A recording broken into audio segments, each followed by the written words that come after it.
I mean, like, I enjoy many aspects of my work, which is great for me. I like that. And so I like the math. I like being able to do that. But the thing that originally motivated me to do all of this is kind of private payments on the internet with decentralized money. Anonymous private payments with Bitcoin, I think, is like a really, really important, maybe underrated thing by both the people who care about private payments and the people who care about Bitcoin. Okay, Liam, thanks for popping on and taking the time to chat. The hair, your signature piece is looking immaculate as usual. Thank you. Thanks for having me. Yeah. So it's in my opinion, like an absolute crime, but a lot of people in Bitcoin land like probably don't really know who you are and what you work on. So maybe if you want to give a little bit of background on yourself and what you work on, that would be great. Sure. So I mostly work on SNARKs, on what people probably know them as zero knowledge proofs. The SNARK stands for Succinct Non-Interactive Argument of Knowledge.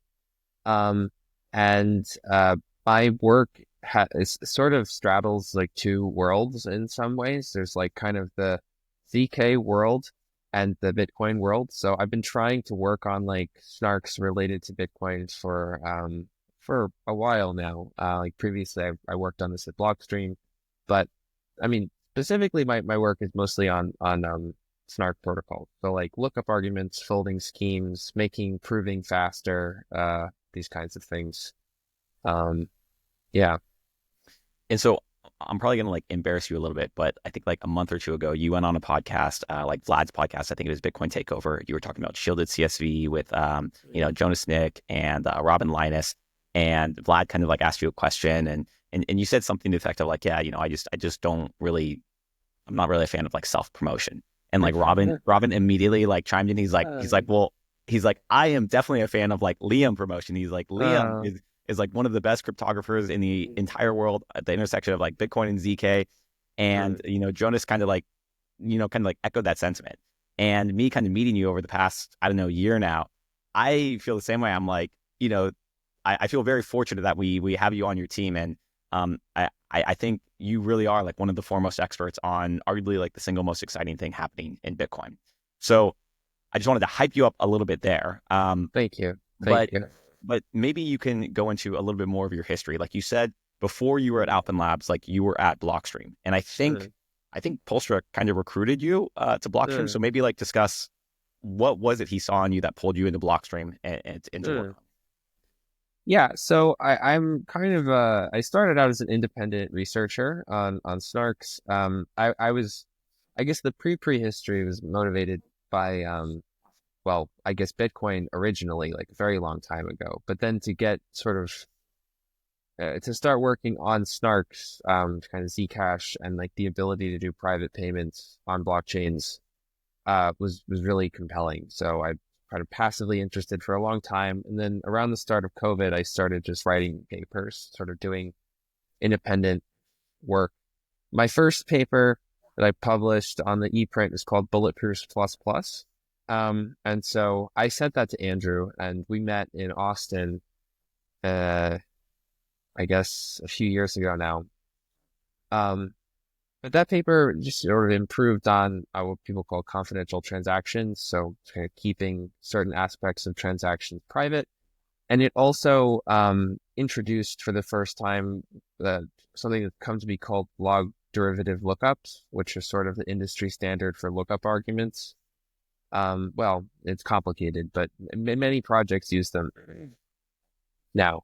So yeah, I met with Andrew, and I sort of went to work at Blockstream on this Bulletproofs Plus Plus thing. And so while I was there, I worked with Jonas, Nick, and Tim Ruthing and Sanket um, on this paper, and we got it accepted to Eurocrypt. So that was kind of an interesting journey. And yeah, and then kind of in parallel, I started working with Ariel Capizon, who one of the co-authors of the Plonk paper, which is basically like I don't know, has some crazy number of citations, like 600, and it's used by all kinds of companies all over the place. And yeah, so I've worked on this paper called CQ that all of these things have like a lot of background, but it kind of like a variant of log derivative lookups for very, very large tables. Has some cool properties. And then we also co-authored a folding scheme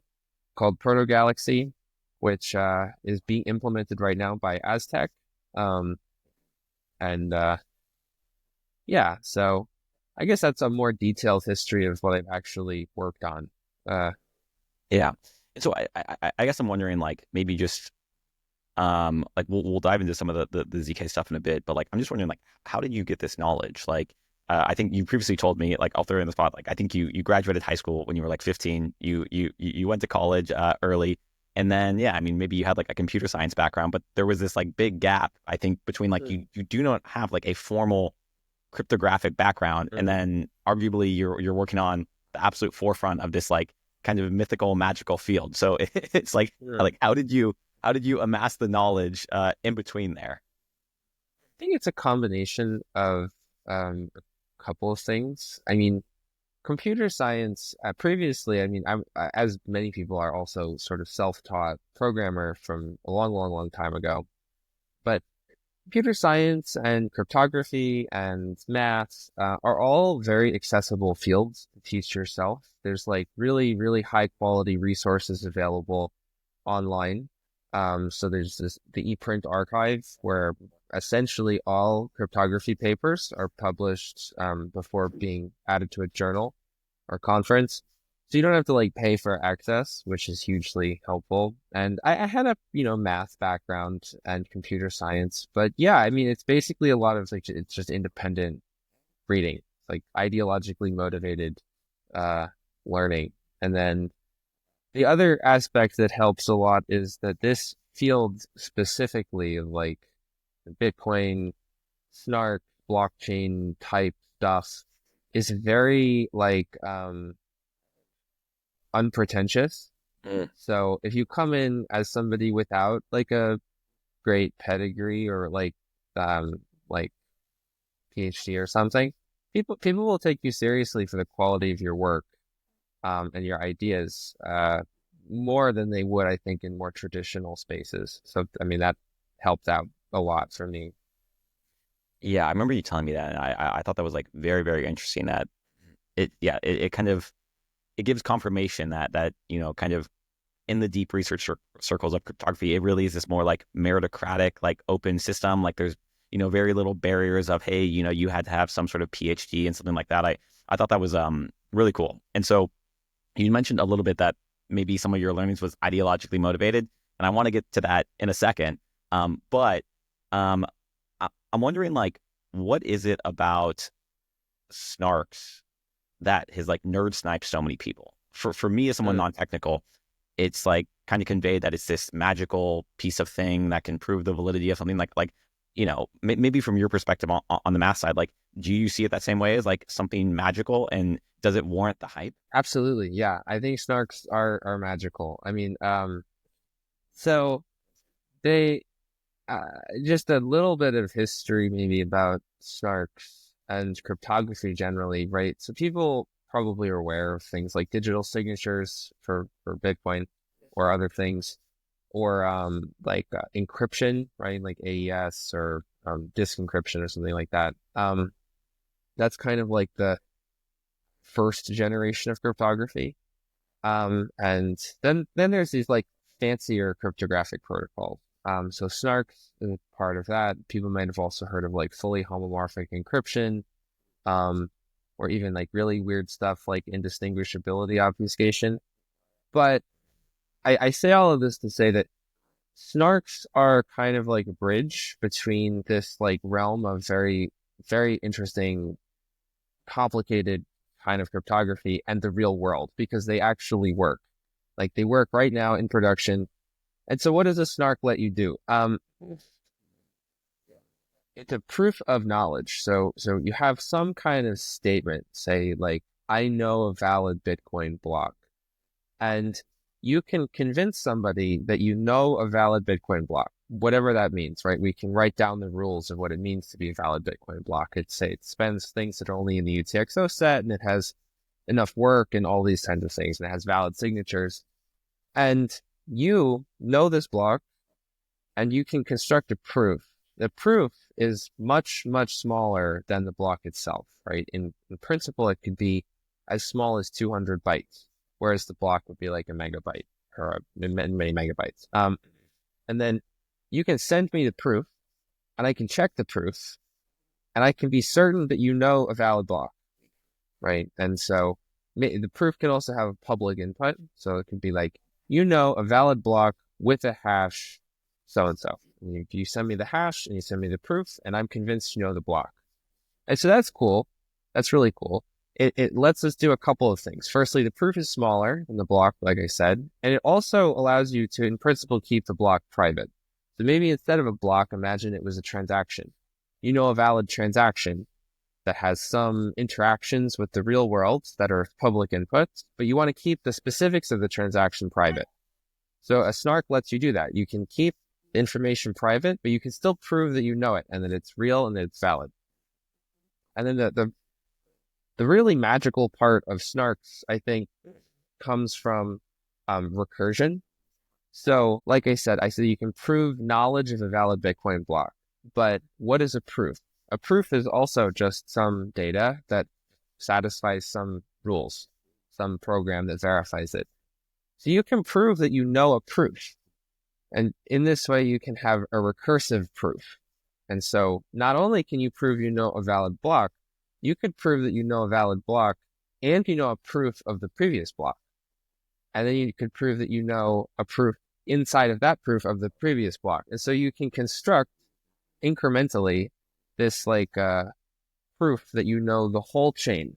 And the final proof will be only 200 bytes, say, or maybe 10 kilobytes, depending on the proof system that you use.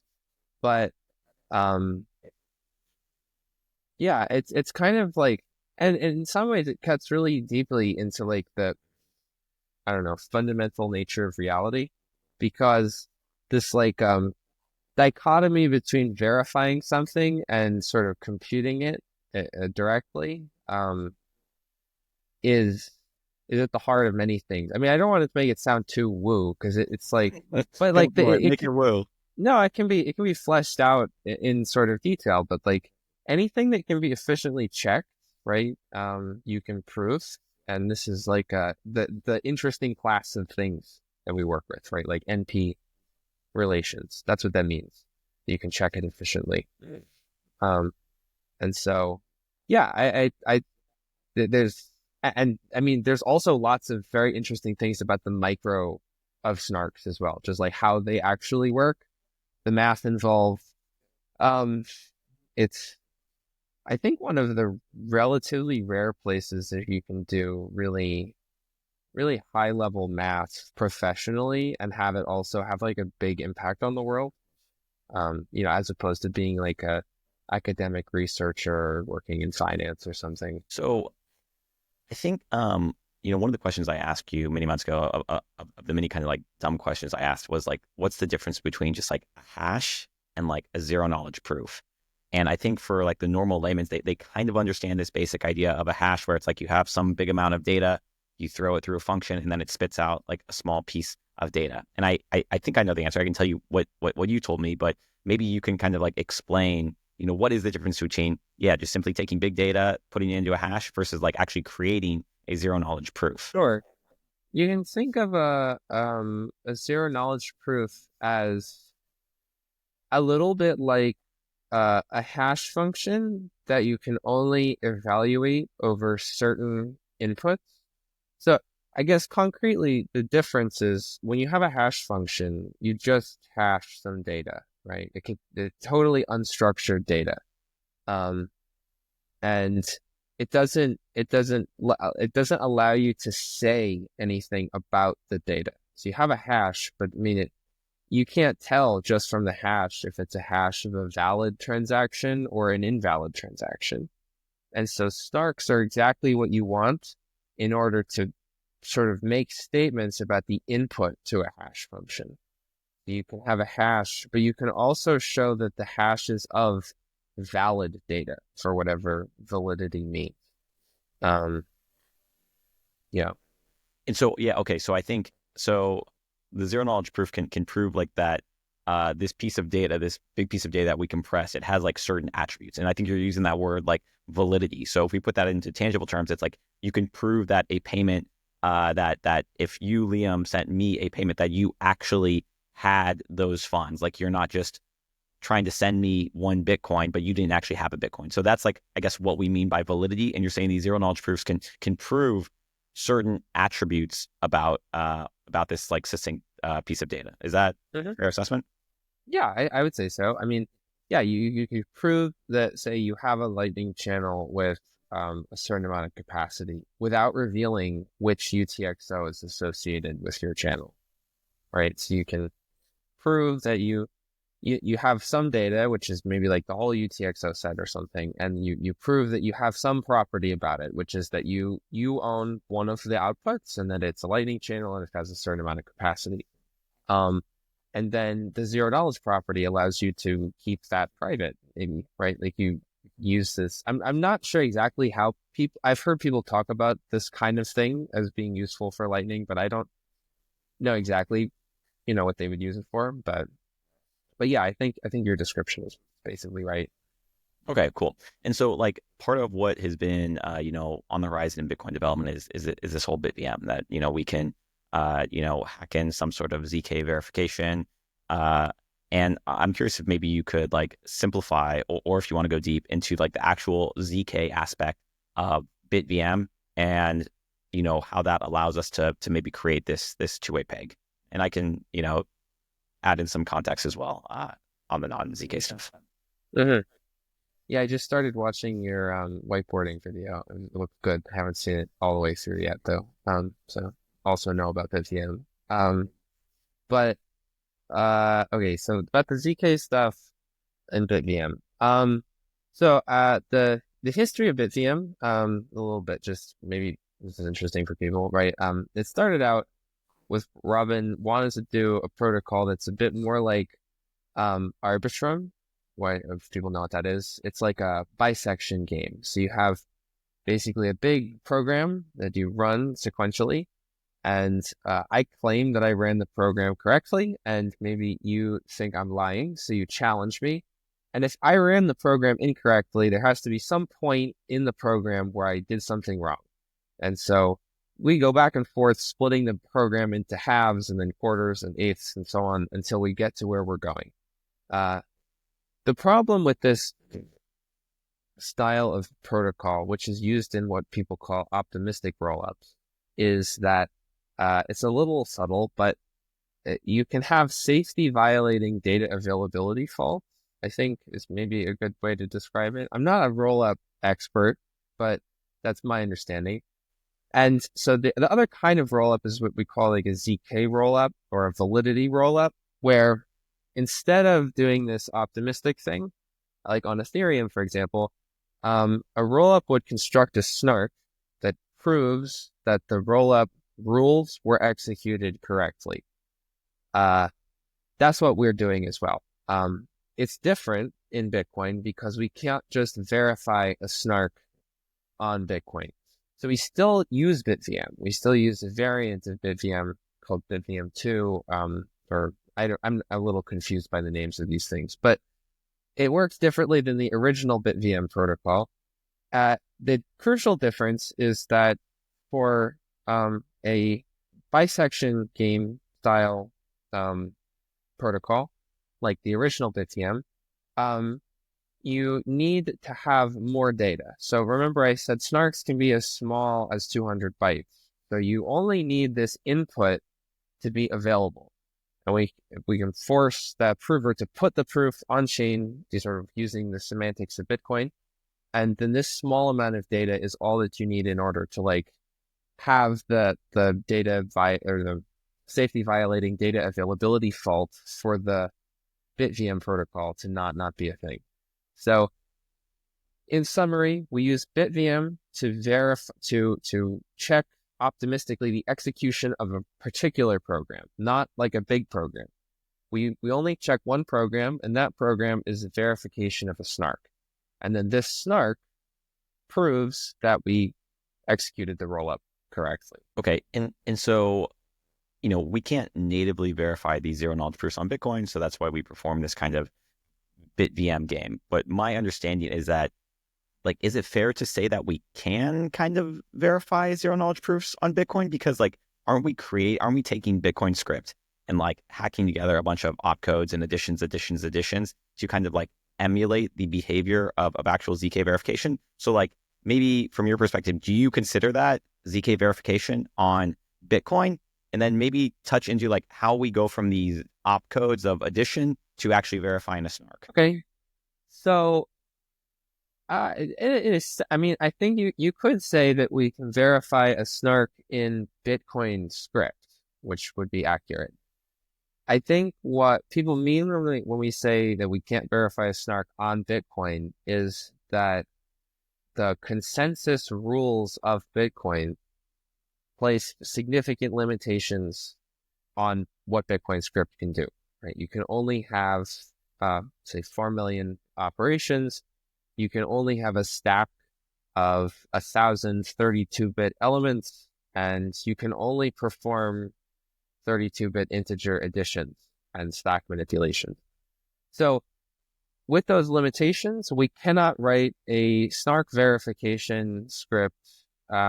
I'm sure, well, we cannot verify a Groth proof in those limitations, and we cannot verify Stark in within those limitations. I can't say for certain that it's impossible to verify all SNARKs, but it might be the case that there's a kind of minimum threshold of power that we need, and we do not know how to meet that with a valid Bitcoin script that will be accepted by the consensus rules. So that's what I mean when I say we can't verify a SNARK directly on Bitcoin. So how do we go from Bitcoin script as it currently exists? I mean, it's also probably a slight caveat, right? Like Bitcoin script is not necessarily static. It could be changed, and some changes would potentially make it possible to verify SNARKs as part of consensus Bitcoin. But as it stands right now, it's not known to be possible. It probably is not. So the proof that we verify and that the BitVM kind of project are all verifying, as far as I know, is what's called Groth 16. I mentioned before. This is kind of an industry standard. It's very small proof. It's written by Jens Groth in 2016. And it uses something called bilinear pairings. People may have also heard the term trusted setup. So Groth 16 has a trusted setup. I think trusted setups are not, I mean, like all else being equal, we prefer not to have them. But in the context of BitVM, it's actually not really a degradation of security at all. If the people participating in the BitVM protocol also participated in the trusted setup, then you wouldn't lose any security because they could cheat as part of BitVM, right? Instead of part of the trusted setup. But anyway, setting that aside, Groth 16 uses bilinear pairings in a trusted setup. And so the proof verification is pretty simple. It's just verifying these pairing operations. There's 3 of them. And this involves a lot of arithmetic. So we call it field arithmetic. It's basically just adding and multiplying integers. And there's lots of levels of abstraction here, but if you sort of unpack everything, it's all just sort of multiplications and additions of integers. Now, I said multiplications and additions of integers. So normally when you're implementing Groth 16, that's kind of where you'd stop, right? Because computers can do integer multiplication and addition well. Bitcoin script cannot do multiplications. So there's this additional level of complexity that we have to deal with when implementing things in Bitcoin script, where you have to actually do multiplications kind of like by hand or via additions. So that's like an interesting quirk. It makes everything like 100,000 times more expensive, but it's so that I feel like that's basically how we go from from SNARKs to Bitcoin script. And I think when you say 100,000 times more expensive, like I don't think you're being hyperbolic, or are you? No, well, it's probably not quite that bad. I mean, things improve.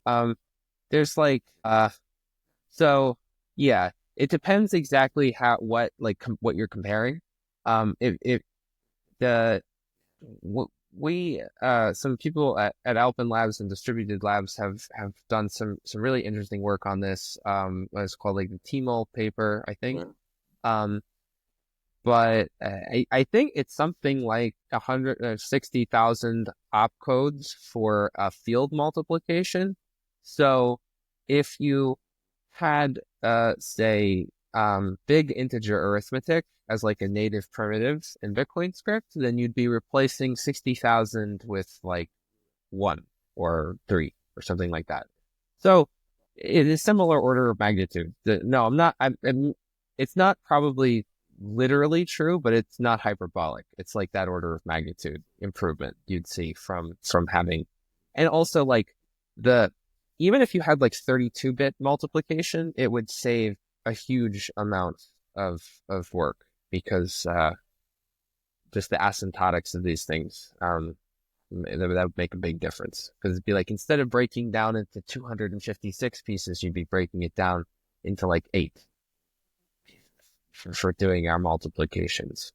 Okay. I think that's drilled down, enough on the BitVM stuff. And at some point, I do want to touch on the kind of cat verifier, and then as well as maybe like crazy mythical math of like you said, whatever. I think you know what I'm talking about, the witness encryption and functional encryption stuff. Mm-hmm. But before we get to that, maybe I just want to understand like what is your North Star here? Like what that's a very cliche term on like crypto Twitter right now, but like what's actually motivating you? Like why are you involved in this project that's kind of like bending over backwards to like hack in this certain functionality into Bitcoin?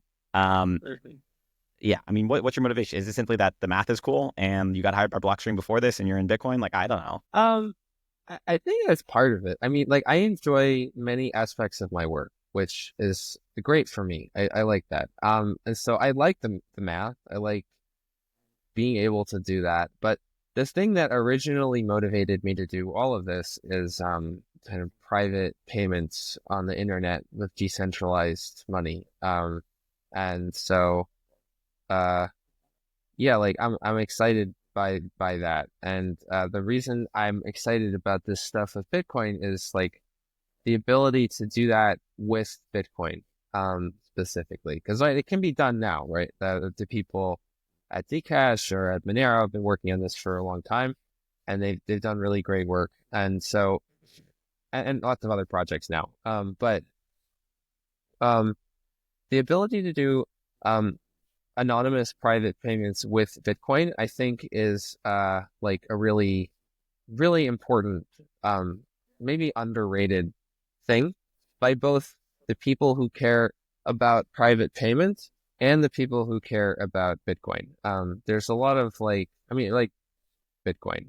There's a lot of like, I mean, like, there's if you've been around in Bitcoin for a very long time, you probably remember when people used to say things like Bitcoin is anonymous, and then everybody got arrested and they realized it wasn't. So, I mean, the no, the reason I think private payments on Bitcoin are so important and interesting is partly or mostly because of like Bitcoin's sort of status, right? It's like the first cryptocurrency. And I think if the technology had existed at the time, like say 15 years ago when Bitcoin was created or 10 years ago, even like things may have gone differently. But adding private payments to Bitcoin is like really important for having like a durable form of privacy because Bitcoin is so deeply integrated into the traditional financial system and sort of society broadly. It creates this awkward situation for people who would want to eliminate all financial privacy, where you have to, like, you can't ban Bitcoin, right? I mean, you could maybe ban Monero. I don't know. I mean, I'm not a lawyer, but just in terms of like the inertia of it socially, banning Bitcoin would mean, you know, millions of people's IRAs would go down in value. They would not be happy about that. So I don't know. This is like this interesting power dynamic thing where like this is a path to ensure that privacy is, or I should maybe one way to say it is to like incentive align the institutions of society with privacy. Because if you can add privacy to Bitcoin in a way that's not possible to remove, then I think it might yield something that's harder to get rid of. Okay. So I'm going to ask you to maybe dig a little bit deeper on like why we actually think privacy matters.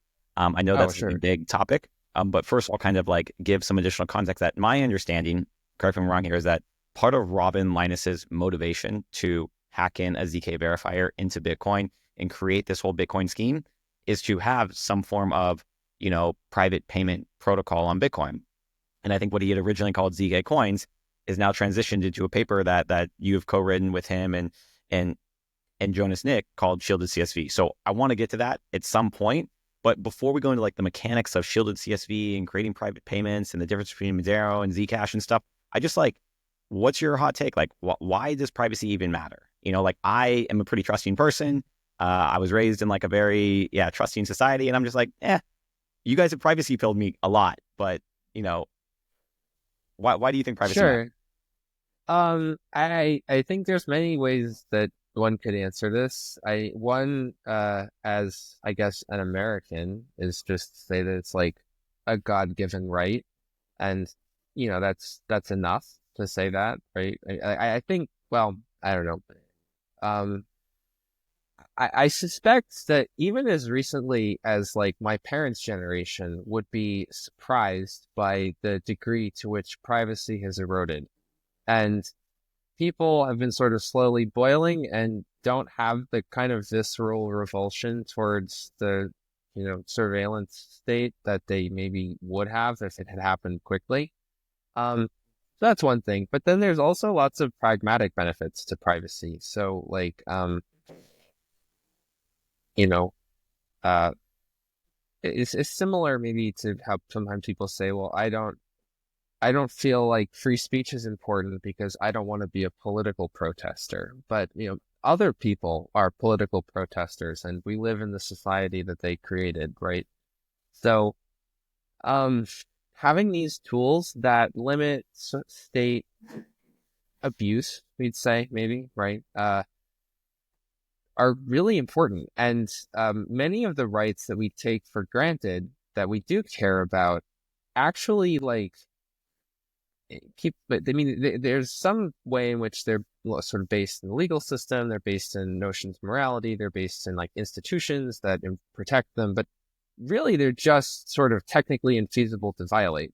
So like the surveillance state, if you had tried to do it in the way it exists now in like the, I don't know, 40s or something, it would look basically like, I don't know, East Germany or something. Like it would require mobilizing such a large amount of resources in order to carry out the surveillance that it was not possible.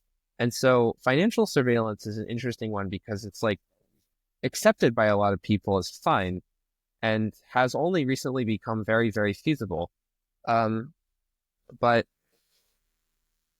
yeah, I don't know. I'm kind of meandering here, but well, I'll tell you what kind of like resonated with me a little bit is when you said kind of these things that potentially like limit state abuse.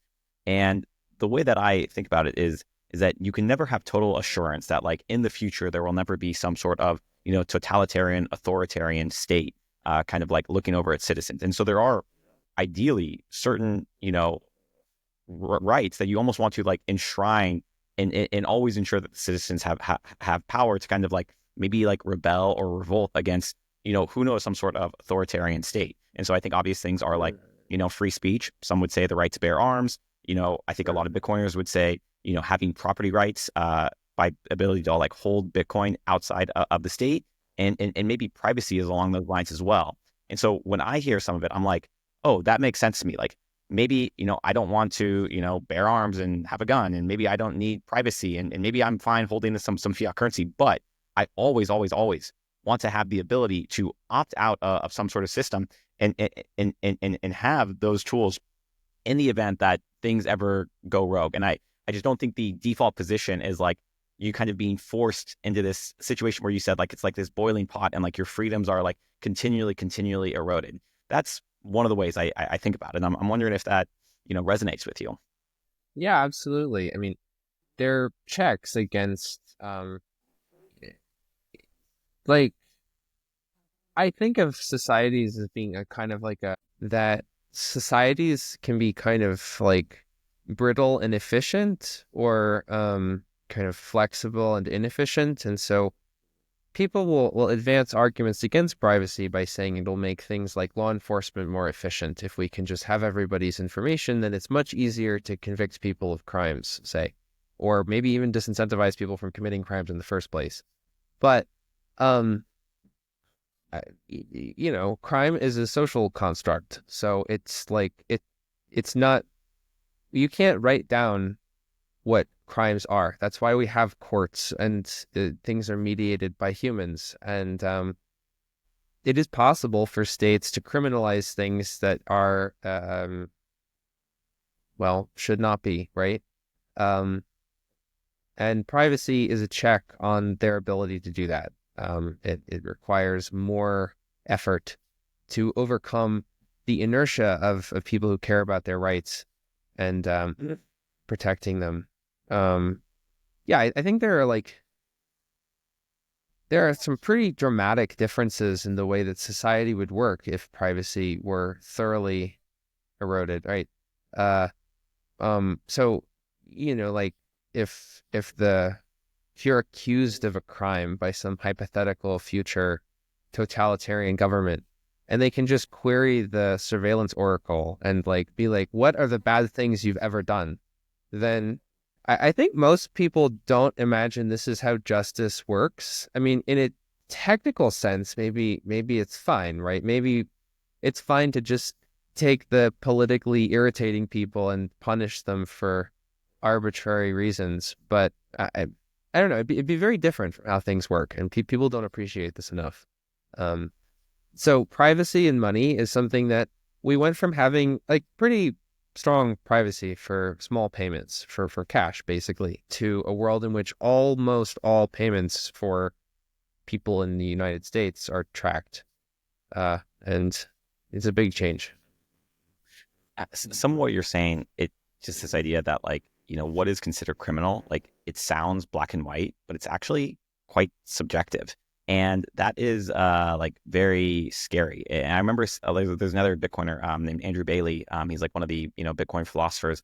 And I think he recently posted a tweet and it showed, like MLK, with his mugshot getting in prison, and it said something to the effect of like the optimal amount of crime is not zero. And that's like a little bit of like a radical thing to say, but there's truth to it. And it's like in that time, what MLK was doing was seen as like criminal, but yeah, it's just it's a little bit of a scary state of things if one authority can like definitively, control society like that, and you don't have the tools to like object or kind of like protest. So Yeah, I mean, there's lots of examples that like this is a huge part of the history of Bitcoin, right? I don't remember exactly the details, but I'm pretty sure WikiLeaks was cut off from all sort of traditional banking infrastructure, or at least payment processors. And they used Bitcoin and Zcash and maybe other cryptos to work around that. And as far as I know, WikiLeaks is not actually charged, like it's not a criminal organization. It's just extremely politically hot. And yeah, I mean, this is almost just as much an argument for decentralized payment infrastructure as it is for privacy. But if you don't want people to know that you donate money to WikiLeaks, which is a perfectly legal thing to do, as far as I know, then you need private payments. And if you don't want the kind of the most conservative of the Visa lawyers to decide what political organizations are allowed to receive money, then you need to have decentralized payment infrastructure. And people may have heard of these like Operation Choke Point 2.0 to debank crypto businesses. But there's a huge amount of soft power exercised by private institutions, which is kind of crazy in and of itself that a private company could decide whether people can use money, but also by regulators outside of their, you know, what they're supposed to be able to do. And having privacy and decentralized payment infrastructure means that they sort of lack the information to even start doing the oppression, right? Like how do you even begin if you don't know who the people are, what they're doing? So yeah, Mm.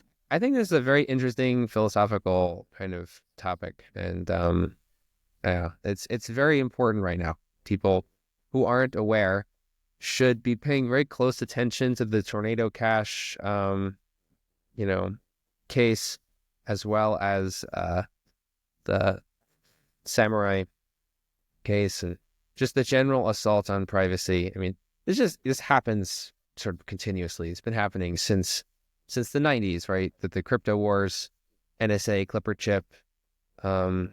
Yeah, no, I'm very fascinated by it, and it's been super fun talking to you and some other people on the team, and even people outside the team, and really kind of understanding like the implications of privacy.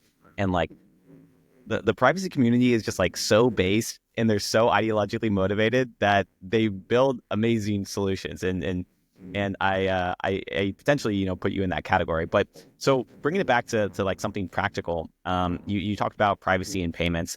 And I mentioned that you and Jonas and Robin wrote this paper, Shielded CSV.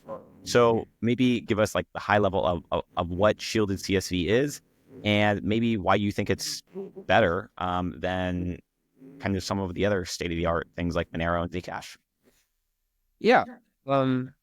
So Shielded CSV, CSV stands for client-side validated.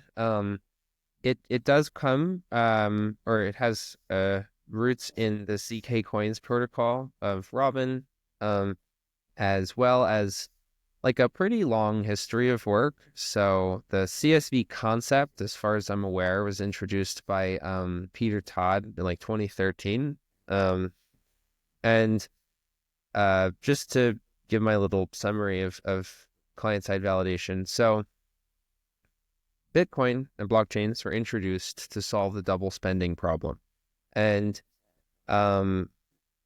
they do that by publishing all the transactions and storing them on a ledger and using a consensus algorithm to make sure everybody agrees on what the ledger is, and then checking the validity of all the transactions.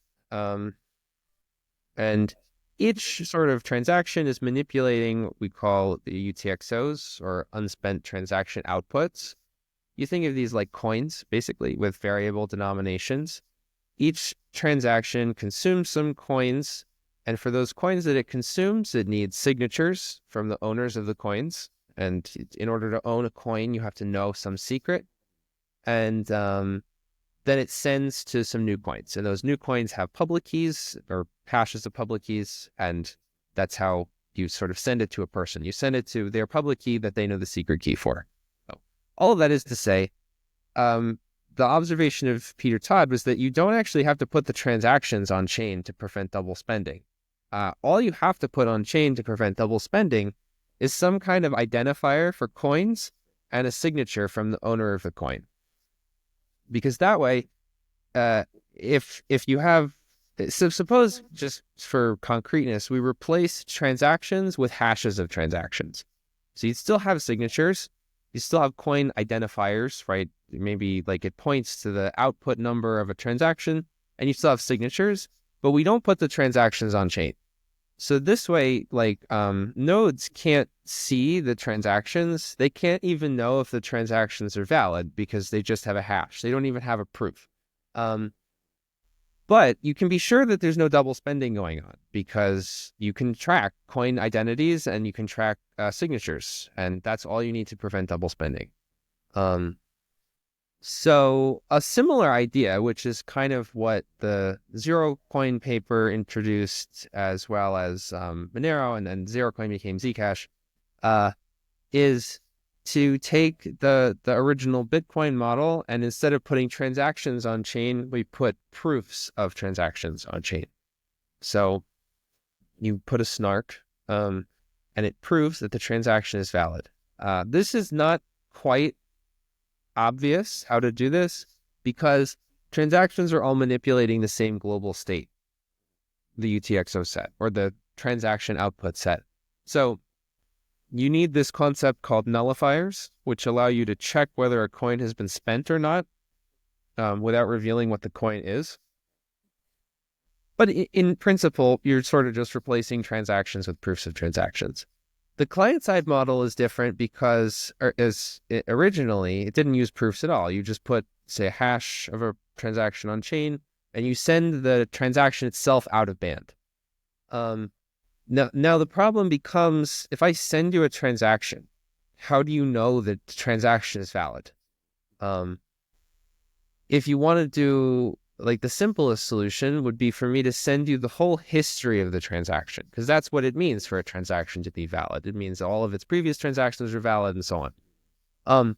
This is bad because the history grows sort of exponentially to be basically all transactions in the past because of the just mixing properties of money. And it also doesn't have any privacy. So what ZK Coins proposed, and what we do in Shielded CSV, is to use a recursive SNARK to compress the transaction history. So we're going to not put transactions on chain, not put proofs on chain. All we put on chain are kind of nullifiers or nullifier type objects that allow us to check double spending in a privacy preserving way.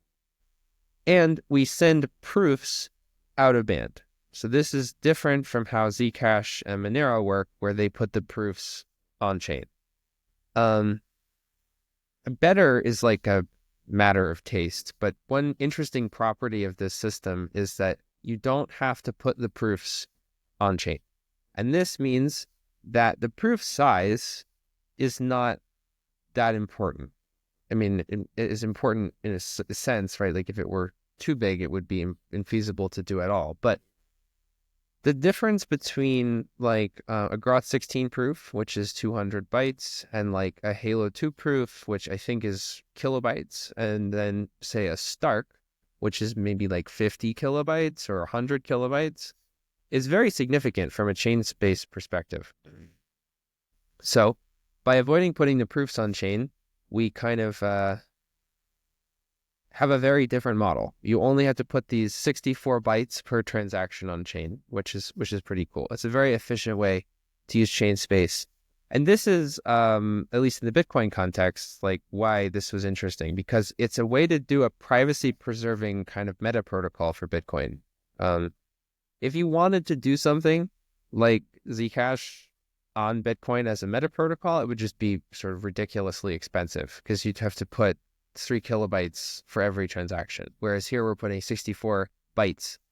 And we could use Starks, right? You could build Shielded CSV using recursive Stark proofs that we share out of band. So you'd get a kind of, it wouldn't be post-quantum because of the nullifiers, but you could sort of change it in a relatively simple way to be post-quantum.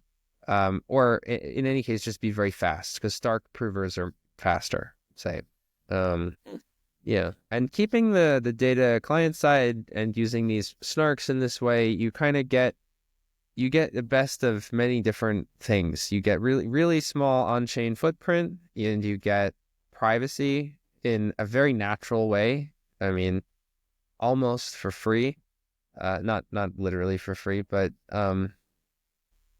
and you get a lot more flexibility in how you design the system. You don't have to use proofs to fit nicely on chain. I see. So maybe if I tried to recite that back to you, and you can tell me if this is way off, like if we're operating on a normal blockchain like Ethereum, and like you send me a transaction, that entire state is stored by all of the nodes within the Ethereum network. Like everybody is kind of tracking all of that.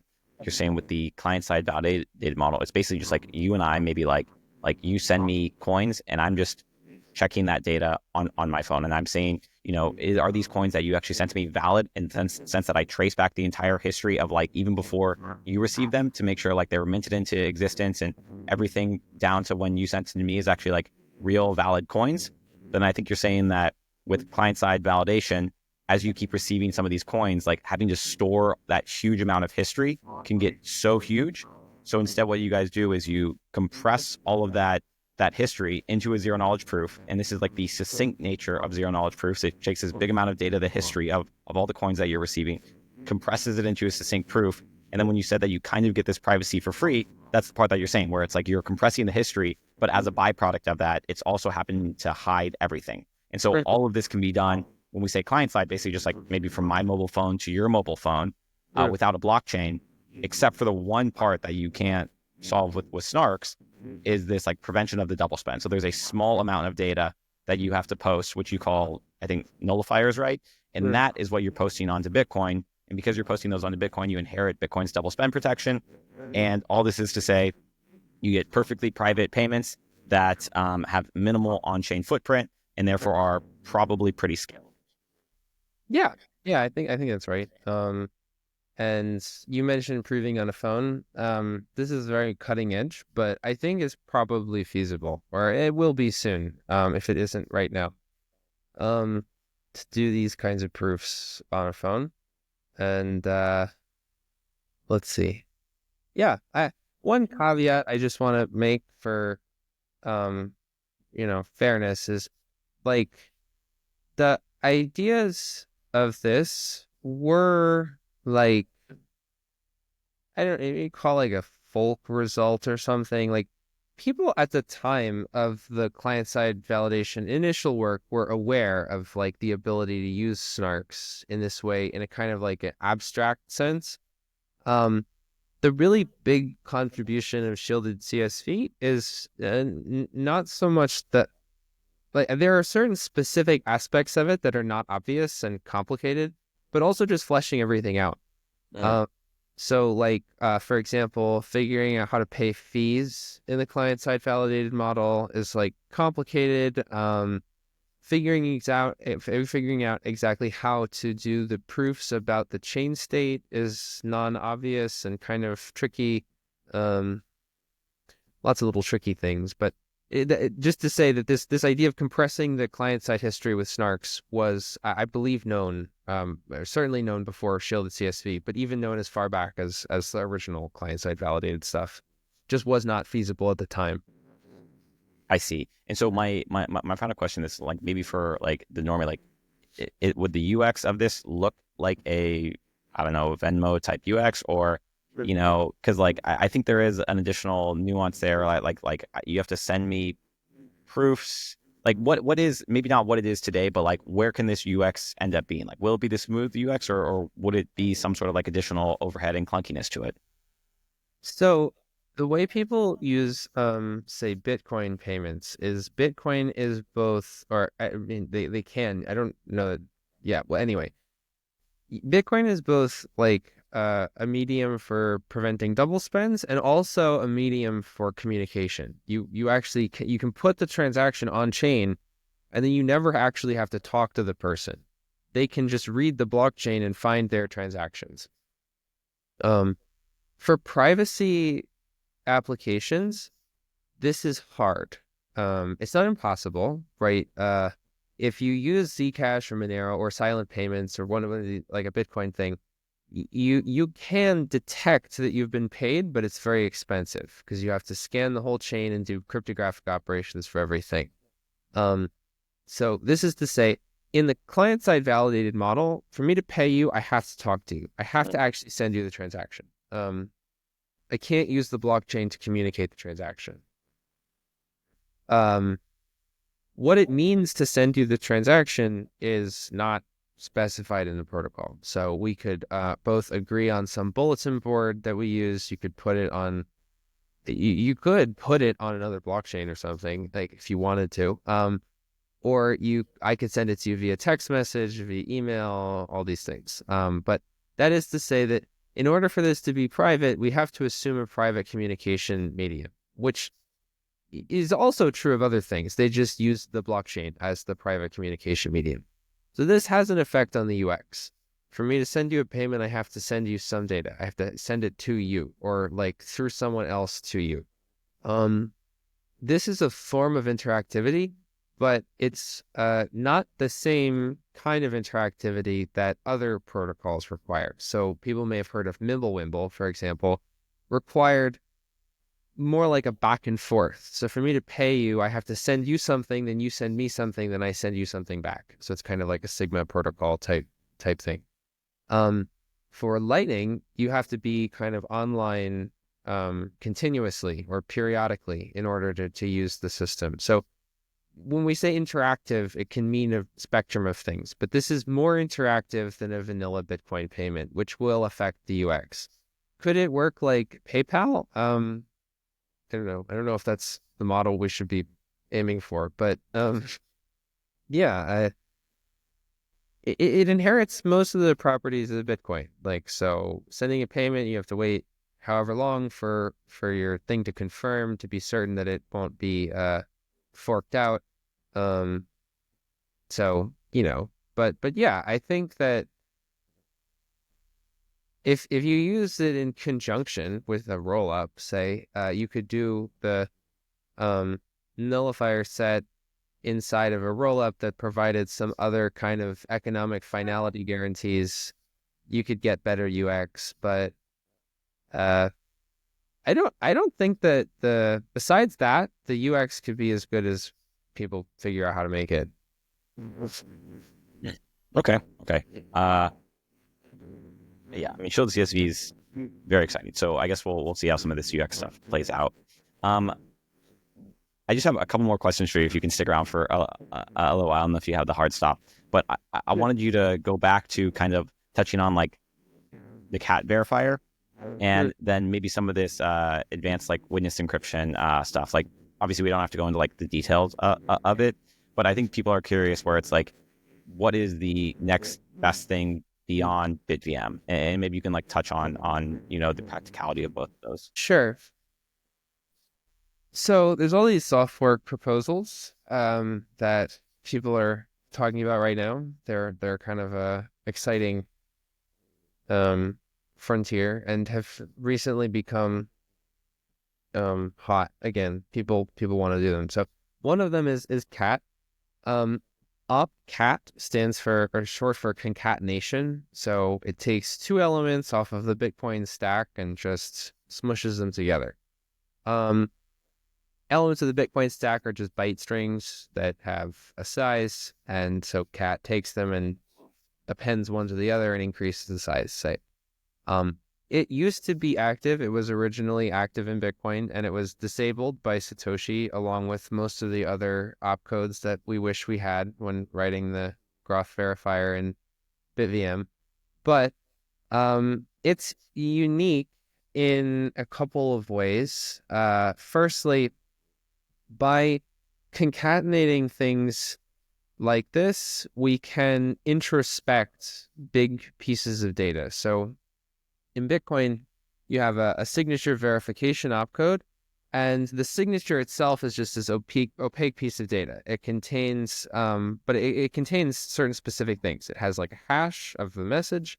It has public, or no, it doesn't have public key. It has some other cryptographic stuff. But the important part is the hash of the thing being signed. And if you have opcat, you can pull the hash of the thing being signed out. Like you can check that when you concatenate things that it's correct.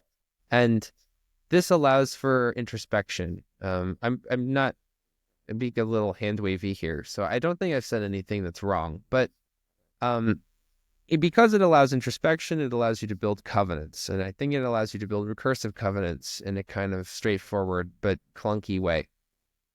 It also allows you to do Merkle tree verifications. So a Merkle tree is just a tree of hashes, binary tree where you label all the nodes with hashes. And so each of the internal nodes, you have to concatenate the left and right child hashes and then hash them. So opcat allows you to do that really efficiently. These two things together, covenants via opcat and Merkle tree path verification, enable SNARK verification. And so SNARKs are this proof system people may have heard of, and they mostly involve Merkle tree verification, like opening paths in Merkle trees and doing some field arithmetic. So the field arithmetic still sucks. It's way too way complicated, but it's significantly more feasible than what we're doing for BitVM. And it works. Like you can do a covenant and Merkle path verification with opcat. So that lets you build a SNARK verifier that is checked as part of consensus. And this is not using BitVM at all. There's no optimistic aspect to it. It's just checked directly by the Bitcoin nodes. And so you can build kind of a proper validity rollup. It's still very expensive, like compared to, say, Ethereum for these things. But the reason it's interesting to me is because it's possible, right? It's one small change, has historical precedent in that it's not a new thing. It's a reactivation of an old thing. It's conceptually simple, but it has these very far-reaching consequences. But yeah, I mean, just that is to say, I guess, just because opcat is simple, it does not mean that it has simple effects. It's a bit like Turing completeness, right? People have ever seen these like silly little languages, programming languages, have almost no functionality at all, but they're Turing complete. Opcat kind of elevates Bitcoin to not be Turing complete. You have to define what that even means, but like it enables significantly more functionality. Yeah. Okay, cool. So just to recap, yeah, BitVM kind of hacks in the ZK verification. It's kind of done in an optimistic way. Maybe takes us like a couple weeks to do. You're saying that if we had CAT, we could verify STARKs. That would remove kind of the BitVM game and this kind of optimistic verification. And the cost to do that is still decently expensive. I think Starkware team said they have it down to like 1.5 megabytes or something. Okay, so that makes sense. And then I think the final thing, just to wrap up here, just so people can get your hot takes on it. Like there was this Bitcoin Pipes paper that got released, and it talked about like some very, very fancy kind of like mythical cryptography and how we could maybe bring this into Bitcoin to verify zero knowledge proofs. And like, what is your opinion there? Like, is that practical or is it still a little too moon mathy? Okay.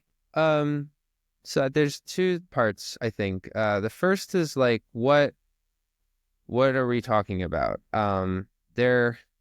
There are, like I mentioned before, there's basically three things that I think we should consider here. Witness encryption, functional encryption, and indistinguishability obfuscation. So in reverse order, indistinguishability obfuscation is the most powerful. It lets you there's a subtlety here, but we can just think of it like black box obfuscation, even though black box obfuscation is not technically possible. Indistinguishability obfuscation, the way you should think about it is you can take a program that contains some secret and obfuscate it. So you pass it through this encryption or obfuscation gadget, and it spits out a new program that you cannot introspect. You can't do anything to the new thing except run it. So suppose I took the program, it takes as input a SNARK and a Bitcoin transaction. And it says, if the SNARK is valid, then sign the Bitcoin transaction. So this is a simple program. In order to run it, you need to know the secret key because you need to produce a signature. This is just fundamental to how signatures work. But if we have I/O, you can take that program and obfuscate it.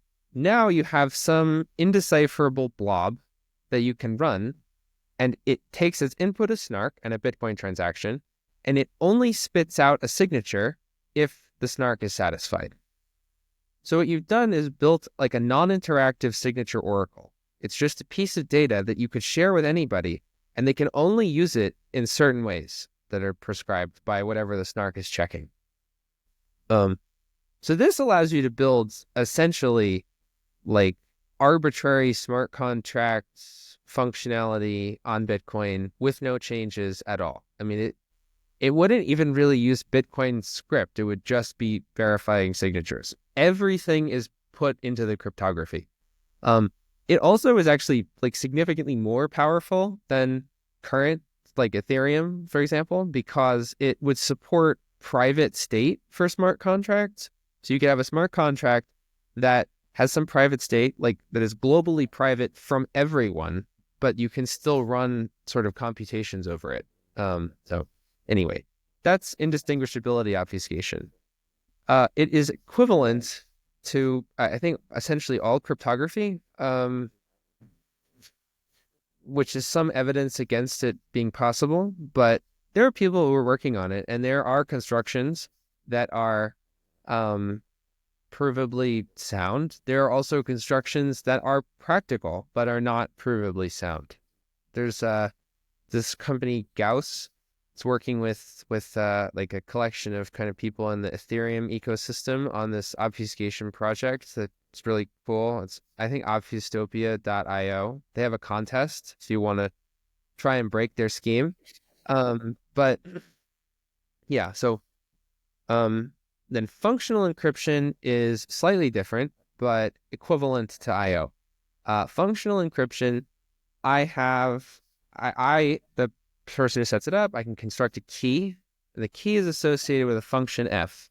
And then I can encrypt some data x. So I have this encrypted ciphertext and this function, and they're totally unrelated.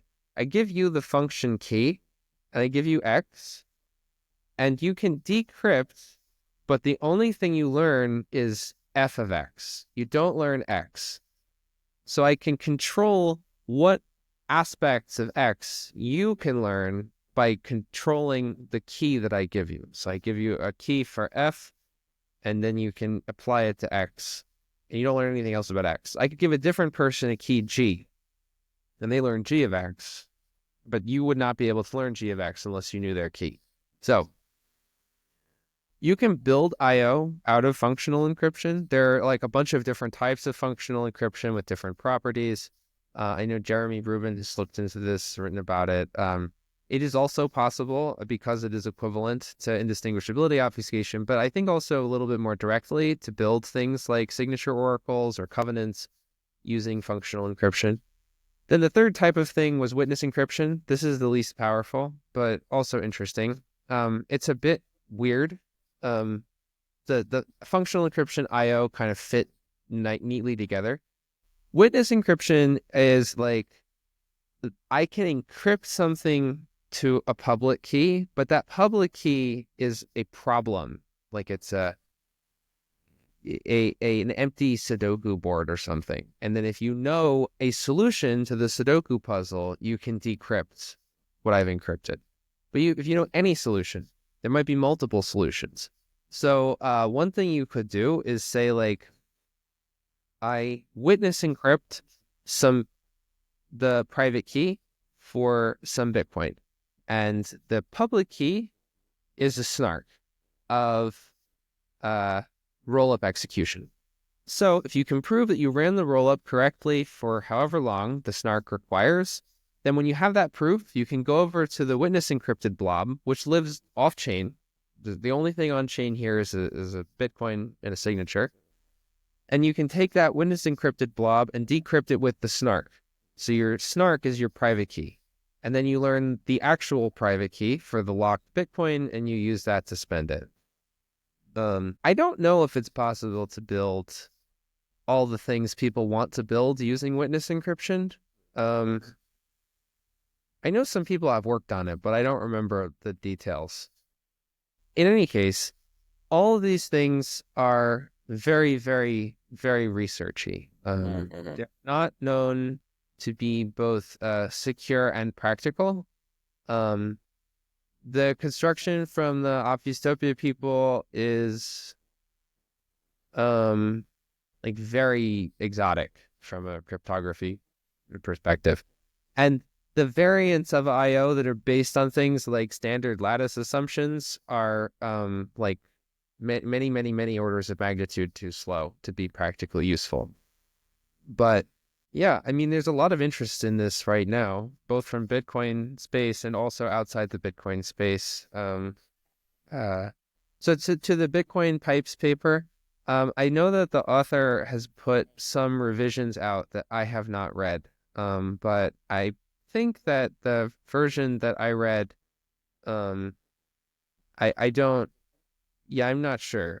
If it's feasible or Yeah, yeah, I don't know. I don't really feel comfortable making strong claims about it because I haven't looked super closely at it. But um, yeah, I'd say it's still very much an open thing. It's not settled I, at all. s- I see, I see. Okay, so I think what I'm hearing is that your intuition is that, uh, yeah, very, very research heavy, kind of not practical until you see something maybe a bit more concrete. But obviously, you're not committing to anything. All right, so I think we covered a shit ton of content here, and I think it was quite good. So maybe we could wrap it here, and then maybe in the future we'll do like a whiteboard session on shielded CSV or something.